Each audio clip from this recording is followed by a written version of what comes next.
Have you ever noticed the strange, heavy silence that fills the room when something inside you hurts, and you do not know who to call? Most people do not realize that the deepest form of loneliness is not being physically alone. It is staring at a phone, scrolling through hundreds of names, and realizing that not a single one can hold the weight of what you are feeling in this exact moment. If you have ever felt this specific, quiet kind of exhaustion, this is for you. Stay until the end, because the final lesson may change the way you see this pain forever. You are going through something heavy. Maybe it is a sudden loss. Maybe it is a creeping sense of failure. Or maybe it is just an overwhelming wave of sadness that arrived uninvited in the middle of the night. You desperately want comfort. You want someone to listen. You want a voice on the other end of the line to simply say, "I am here. It is going to be all right." But you hesitate. You tell yourself they are too busy. You worry they will not understand. You fear becoming a burden. So, you slowly put the phone down. And the silence of the room rushes back in, louder and more suffocating than before. You feel entirely isolated. You feel weak for needing someone, and even weaker for not having anyone to reach out to. But Buddhist wisdom teaches us to look at this moment differently. We are taught by society to view this isolation as a failure, a sign that we are unloved or disconnected. In Buddhist thought, however, this exact moment, the moment the illusion of external rescue falls away, is not a curse. It is an awakening. We suffer because we are deeply attached to the idea that our comfort must come from the outside. We believe that if we just find the right person, the right validation, or the right distraction, the pain will fade. But attachment to external comfort is like trying to catch the wind in your hands. The harder you grasp, the faster it slips away. Think of a bird trapped in an open cage. It cries out, waiting for a savior to come and unlock a door that is already unlatched. It looks outward for rescue, completely unaware of the vast, open sky waiting just beyond its own wings. When we are hurting and desperately seeking someone to fix it, we are looking for a savior in a cage that is already open. We forget our own wings. We forget our own profound capacity to heal. In our deeply connected modern world, this is a terrifying realization. We can send a message across the globe in a fraction of a second, yet we have never been more terrified of sitting quietly with ourselves. When a relationship breaks, when a career stalls, when we feel completely unseen, our first instinct is to escape the feeling, to vent, to seek immediate relief. But what happens when no one answers? We panic. We call it weakness. We judge ourselves for being alone in the dark. Ask yourself, when you reach out in your darkest moments, what are you truly looking for? Are you looking for connection? Or are you looking for an escape from your own mind? What are you afraid will happen if you simply let the pain exist without handing it to someone else? Pause. Breathe. The next time this heavy loneliness arrives, do not immediately try to fix it. Do not force yourself to find a distraction. Let the feeling rise without making it your identity. You do not have to be rescued tonight. Because peace is not something you chase by finding the perfect listener. It is something you make space for by finally listening to yourself. But letting go of the need for rescue is only the first step, because beneath every desperate reaction is a deeply rooted illusion about who is supposed to save you. And this is where the next truth begins. What if the harder you search for someone to save you, the further peace moves away? Here is the truth few people want to face. We spend our entire lives waiting for a rescuer who does not exist. The tighter you hold on to the expectation that someone else will fix your pain, the more you suffer when they inevitably fall short. We all do this. When you are hurting, you replay conversations in your mind, hoping that if you just explain your pain perfectly, the other person will finally understand and take it away. You cling to relationships, believing they are the shield against your inner emptiness. You seek approval, terrified that without someone else's validation, your suffering has no meaning. When you feel anxious, betrayed, or ignored, your immediate reaction is to look outward. You search for a face, a voice, or a message to pull you out of the dark. And when no one is there, or when they offer the wrong words, the original pain is multiplied by the sharp sting of disappointment. Buddhist wisdom teaches a different path. One of the deepest lessons of Buddhism is that attachment causes suffering. When we attach our inner peace to the availability, understanding, or emotional capacity of another human being, we are building a sanctuary on shifting sand. Buddhism reminds us that no one outside of ourselves can extinguish the fire of our own suffering. They can offer compassion, and they can walk beside us, but they cannot walk the path for us. Relying on another person to cure your inner ache is not just a heavy burden to place on them, it is a profound abandonment of yourself. Think of a boat moving through rough water in the dead of night. You are exhausted by the storm, frantically looking for a larger ship to throw you a heavy rope. You believe that if you can just tie your small, fragile boat to theirs, you will finally be safe. But the other ship is also navigating the same unpredictable ocean. If you tie yourselves together in the panic of the waves, you do not create safety. You only guarantee that when the storm worsens, the tension will break you both. True safety does not come from tethering your turbulent mind to someone else's. It comes from trusting your own hands on the wheel. Connect this to the heavy moments in your daily life. You feel overwhelmed by a sense of falling behind, so you desperately seek someone to validate your worth. You experience a deep, quiet loneliness, and you try to force someone to stay on the phone, hoping their voice will drown out your racing thoughts. We use our frantic outreach as an escape hatch, running from the very emotions that are quietly asking to be felt. Ask yourself, think about your own life in those painful, isolated moments. Who are you quietly waiting for? What are you still holding on to, hoping they will suddenly change and offer the exact comfort you crave? Is this desperate search for a rescuer bringing you peace, or is it only feeding your fear of standing on your own? Stop. Breathe. The next time the panic rises, do not immediately cast your rope into the dark. Pause. Observe the frantic energy without following it. Let the feeling of wanting to be saved rise and fall like a wave, without letting it force your hand. You are not powerless. You do not have to chase a comfort that is not truly there, and you do not need a savior to validate your existence. Letting go of the perfect rescuer is not an act of defeat. It is the ultimate act of self-respect. But accepting this truth strips away our distractions. What do we do when we stop running and the profound silence sets in? And this is where the next truth begins. 3. The Buddhist wisdom of noble solitude. What if the emptiness you are constantly running from is actually the space you have ached for? Here is a truth that goes against everything the modern world tells us. Solitude is not a punishment. We are terrified of the quiet. The moment you are left alone with your thoughts, a subtle panic sets in.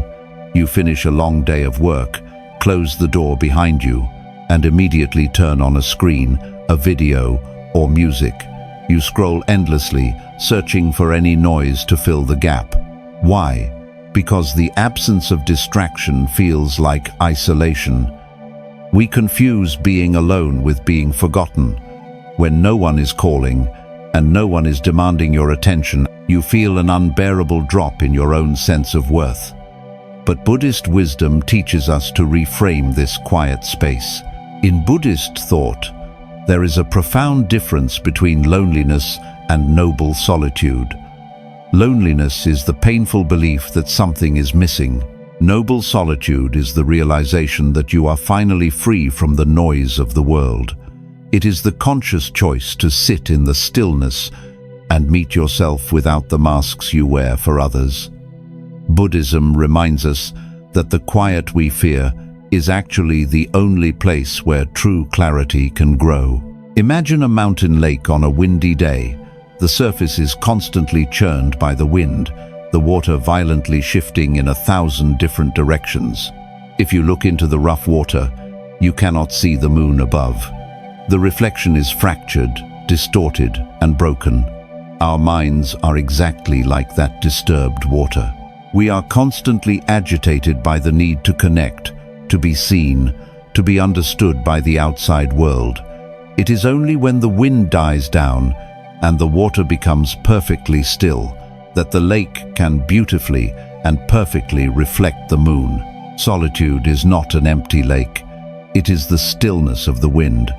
Think about the sheer exhaustion of your daily life. You spend all day navigating social pressures, trying not to disappoint the people around you, comparing your progress to others, and worrying about what comes next. Your mind is completely exhausted from holding it all together.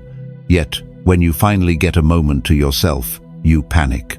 You run from the stillness, believing the silence means you are completely alone. You have become so used to the storm that the calm feels dangerous. Ask yourself, what are you trying not to hear when you fill your quiet rooms with noise? What are you afraid the silence will tell you about your life? Pause. Breathe. The next time you find yourself entirely alone, do not immediately reach for a distraction. Let the silence settle around you. Observe the sudden urge to run away, but do not move. Sit in the quiet room and let yourself simply exist. You do not have to perform for anyone right now. Because peace is not found by constantly filling the void. It is found by realizing the quiet is not a sign of abandonment. It is a profound opportunity to rest. But once you stop running from the silence, the pain you have been avoiding will finally have the space to speak. And this is where the next truth begins. 4. Loneliness as a compass, not a weakness. What if the emptiness you feel is not a symptom of being broken, but a signal pointing you back to what truly matters? Here is the truth few people want to face. We treat our loneliness as a disease, something that must be frantically cured with attention, noise, and constant connection. When that deep, hollow ache hits your chest, your immediate thought is that something is fundamentally wrong with you. You tell yourself that if you were more successful, more interesting, or more lovable, you would not feel this way. You look at others laughing in crowded rooms or constantly surrounded by friends, and you feel a crushing sense of inadequacy. When you hurt and have no one to call, you believe your isolation is absolute proof of your weakness. You call it a failure. Buddhist wisdom teaches a radically different approach. In Buddhist thought, feelings of isolation are not a final judgment on your worth. They are simply weather passing through the wide open sky of your mind. We are taught to practice mindfulness, which means observing the feeling without immediately calling it bad or trying to destroy it. Buddhism reminds us that our pain only multiplies when we fight it. Loneliness is not a punishment for failing at life. It is a messenger. It is a quiet, persistent compass pointing toward a deeper, unmet need within your own spirit. Think of a single seed buried deep under heavy, dark earth. To the seed, the darkness must feel like absolute isolation. It is completely surrounded by crushing, suffocating weight, with no light and no connection to the outside world above. If it could feel, it might believe it has been abandoned and buried alive. But it is exactly in this heavy, dark isolation that the seed is forced to push its roots downward, anchoring itself deep into the soil. It must build a massive, invisible foundation in the dark before it can ever survive the wind in the light. The isolation is not a tomb. It is the exact condition required for true strength. Connect this to your own heavy moments. When you are sitting alone late at night, or when you feel entirely unseen by the people closest to you, you judge the pain. You feel the crushing pressure of the dark earth and call it a permanent failure. But what if that pressure is simply life forcing you to finally build your own roots? What if the ache of not having someone to call is actually your own spirit begging you to finally listen to yourself? We spend so much energy trying to escape the dark earth that we never allow ourselves to grow. Ask yourself, when the deep ache of loneliness rises, what is it actually asking for? Is it truly asking for a text message or a phone call? Or is it asking you to stop abandoning yourself? What are you afraid to look at when there is no one else around to distract you? Pause, breathe. The next time the loneliness feels too heavy to carry, stop trying to drop it. Observe the ache without judging it as a weakness. Do not panic. Let the feeling rise and realize that it is only a compass, pointing you back home to your own heart. You are not powerless, and you are not broken for feeling alone. You are simply being called to pay attention, but recognizing the compass is only part of the journey, because once you finally stop running away, you still have to face the empty space you left behind. And this is where the next truth begins. 5. Sitting in the empty room with your pain. What if the exact feeling you are trying to outrun is the very thing you need to invite inside? Here is the truth we rarely want to face. We spend our lives building elaborate, invisible walls just to avoid spending 10 minutes alone in a quiet room with our own sorrow. When you are hurting and the phone stays completely silent, the empty room begins to feel like a prison. You pace the floor. You desperately try to force a distraction. You feel the physical heavy weight of sadness in your chest and instantly try to push it away. You treat your own emotional pain like a dangerous intruder that must be fought off or ignored at all costs. You convince yourself that if you just do not look at it, if you just keep moving fast enough, the ache will eventually give up and leave. But it never does. Buddhist wisdom teaches us the profound practice of acceptance. When we resist our emotional pain, we only give it more power over us. In Buddhist thought, the deepest suffering is not caused by the initial wound itself. It is caused by our desperate, exhausting refusal to feel it. Buddhism reminds us that sadness, grief, and loneliness are natural passing clouds in the human experience. True freedom comes not from escaping the room, but from finally sitting down in the center of it and simply observing what is there. Think of a locked door at the end of a long, dark hallway.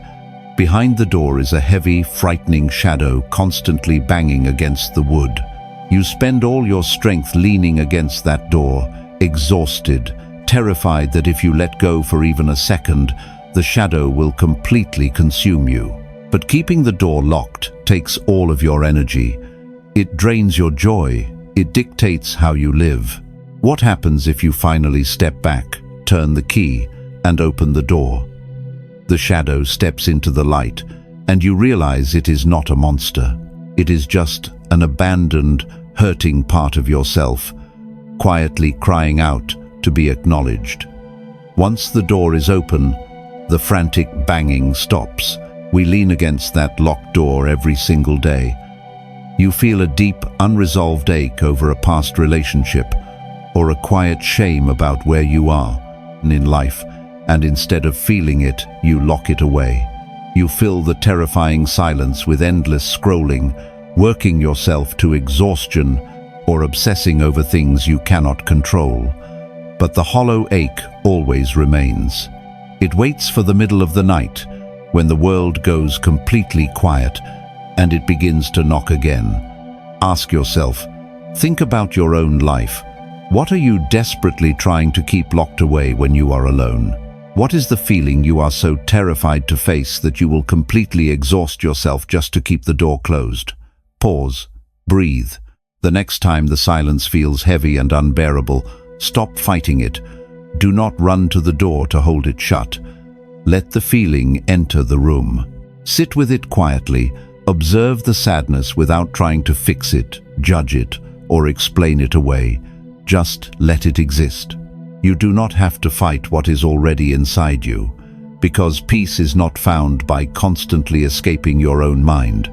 It is found when you realize the pain you are running from is no longer a threat, but simply sitting with the hurt is only the beginning. because eventually you must learn how to speak to it. And this is where the next truth begins. 6. Befriending the hurt you cannot speak. What if the pain you cannot put into words is the very pain that most needs your friendship? Here is the truth few people want to face. We spend so much time and energy trying to perfectly explain our hurt to others that we completely forget to show it compassion ourselves. When something inside you aches, your first instinct is often to translate it. You want to wrap it in neat, logical words so that someone else can finally understand the depth of your exhaustion. But often, the words fall terribly short. You feel a heavy tightness in your chest, a deep knot of anxiety or sorrow. But when you open your mouth, the explanation sounds trivial. You might try to tell a friend, but they offer a quick, cheerful fix, and you end up feeling even more isolated and misunderstood. So, you swallow it. You carry this heavy, silent weight around all day, frustrated with yourself for not being able to articulate it, and angry that it will not just disappear on command. You treat your own unspoken pain as a burden that you must hide from the world. Buddhist wisdom teaches us a radically different approach through the practice of unconditional friendship with oneself. We are taught by society to be our own harshest critics. We judge our pain instead of holding it. In Buddhist thought, however, healing does not require a perfect explanation. It simply requires your gentle presence. Buddhism reminds us that you do not need to understand every single layer of your suffering to offer it kindness. The hurt does not need a voice. It just needs a safe place to land. Think of a small child waking up terrified in the middle of the night from a nightmare they cannot explain. They are sobbing, their heart is racing, and they do not have the vocabulary to tell you what chased them in the dark. When you walk into that room, you do not demand that they articulate the plot of the dream before you comfort them. You do not stand in the doorway and tell them their fear is illogical. You simply sit on the edge of the bed, hold their hand, and stay quietly in the room until their breathing slowly returns to normal. You offer presence, not a lecture. Yet, we rarely offer this same grace to ourselves. You sit in your car after a long, demanding day, feeling completely drained and close to tears. But you do not even know exactly why. Instead of offering yourself comfort, you judge yourself. You look at others who seem to have it all together, and you criticize your own unexplainable sorrow. You demand logic from a wounded heart. You try to force the child in the dark to give a presentation on why they are crying. Ask yourself, think about your own life. Why are you so gentle and patient with the unexplained pain of the people you love, yet so relentlessly demanding of your own? What would happen if you simply stopped demanding a perfect reason for your sadness and just allowed it to be there? Pause, breathe. The next time this heavy, unnameable hurt arrives, do not try to force it into words. Do not search for an explanation to justify how you feel. Place your hand over your chest. Let the feeling rise without making it your identity. Simply sit with it and quietly acknowledge that the pain is real, even if it has no name. You do not have to fight what you cannot explain, because peace is not found by perfectly translating your sorrow for the rest of the world. It is found when you finally become a safe place for your own unspoken pain.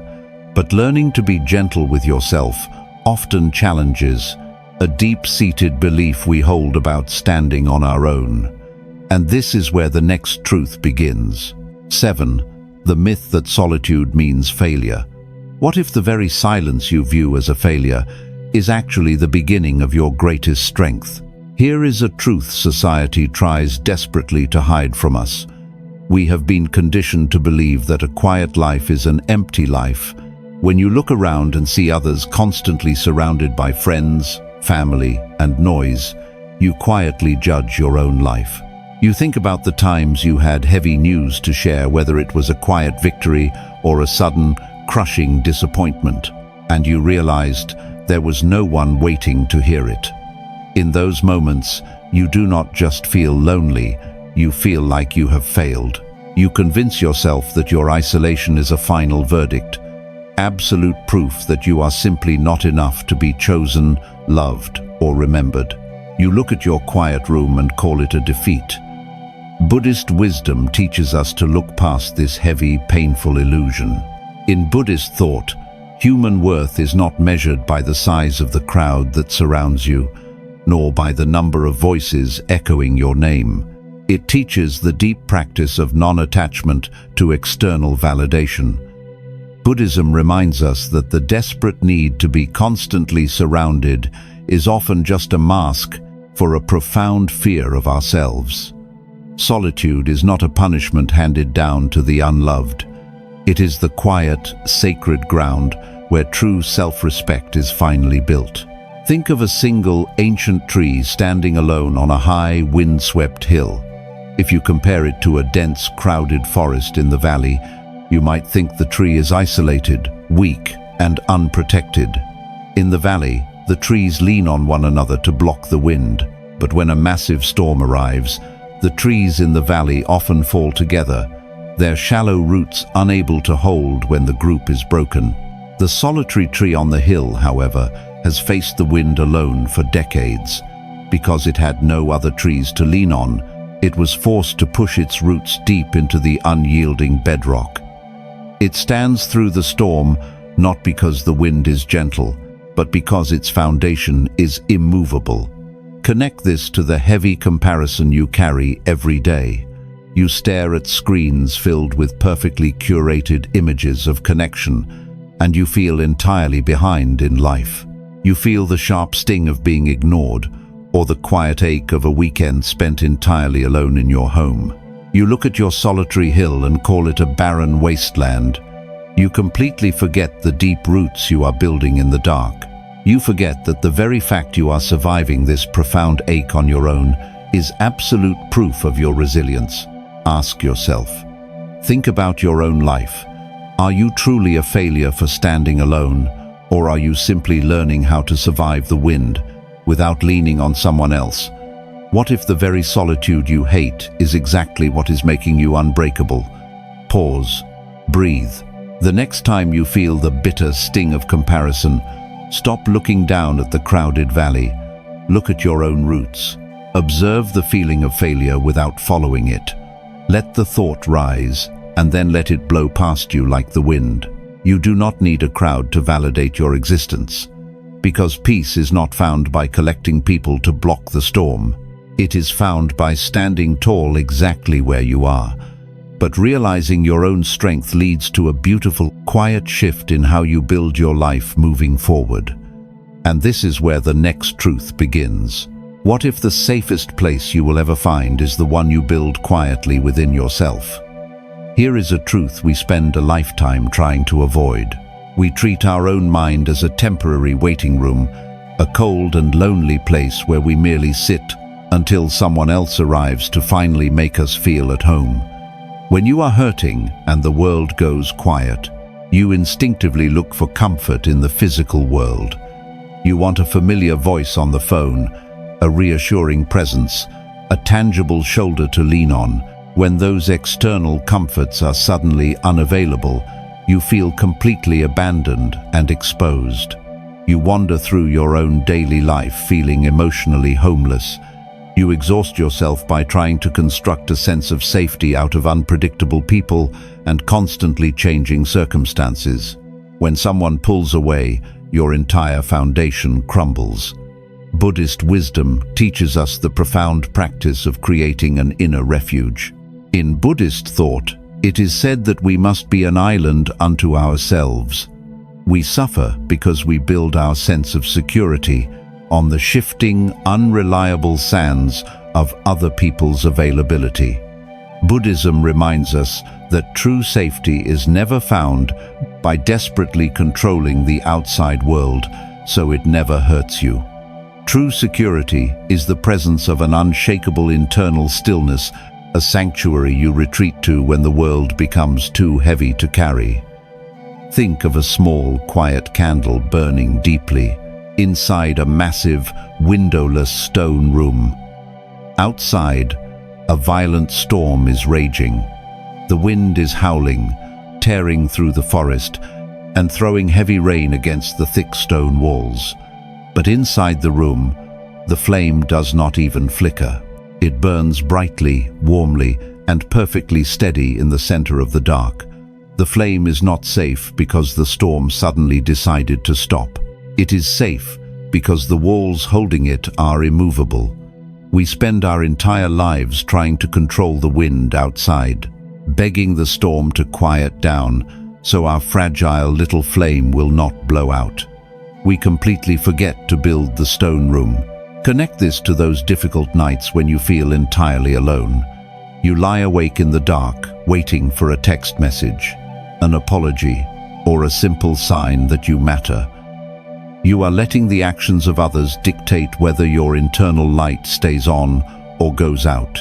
You let the sudden wind of someone else's bad mood or the heavy storm of being temporarily ignored completely extinguish your peace.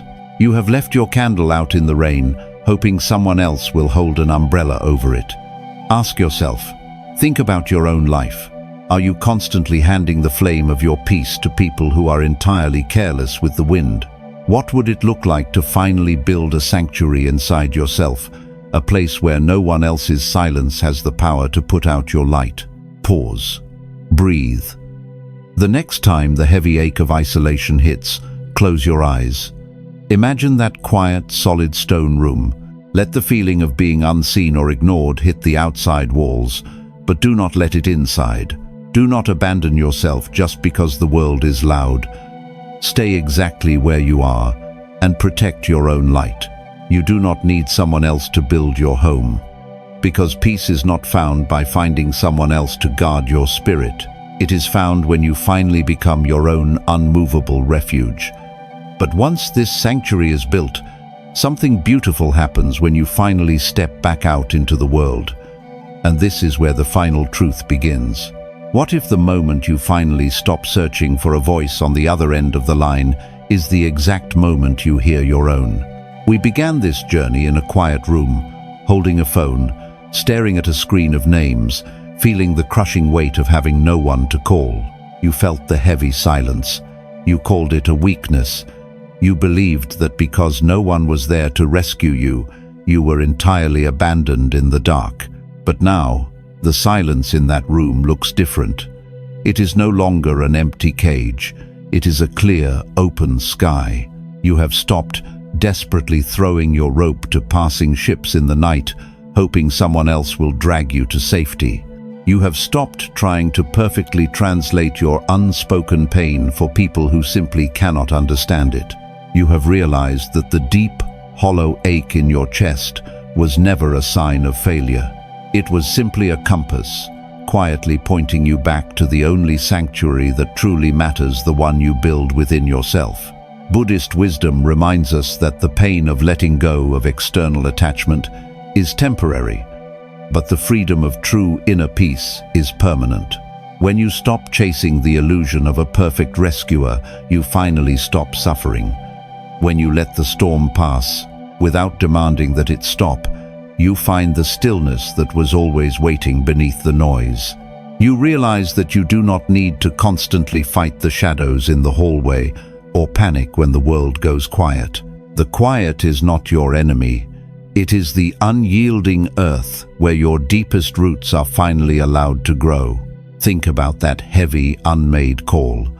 You no longer need to fear the moment you put the phone down. The next time the deep ache arrives in the middle of the night, you will not run from it. You will sit in the center of the room. You will place your hand over your chest and offer that unspoken pain a gentle, safe place to land. You will watch the frantic need for validation rise, and you will let it blow past you like the wind. You have built the stone walls. Your candle is safe from the storm. Ask yourself, how much lighter will your life feel when you stop waiting for the world to give you permission to be at peace? Pause, breathe, let that sink in. You are not broken for feeling alone. You do not have to carry the heavy burden of fixing every emotion before you are allowed to rest. You have survived every single quiet night you thought would break you. The loneliness was never a verdict on your worth. It was merely the quiet bridge, walking you back to your own powerful, unbroken spirit. Because peace is not a place you arrive at when someone finally understands you. Peace is the quiet space you make when you finally decide to stay with yourself. If these lessons touched your heart, share this video with someone who may need a little more peace today. Peace was never outside of you.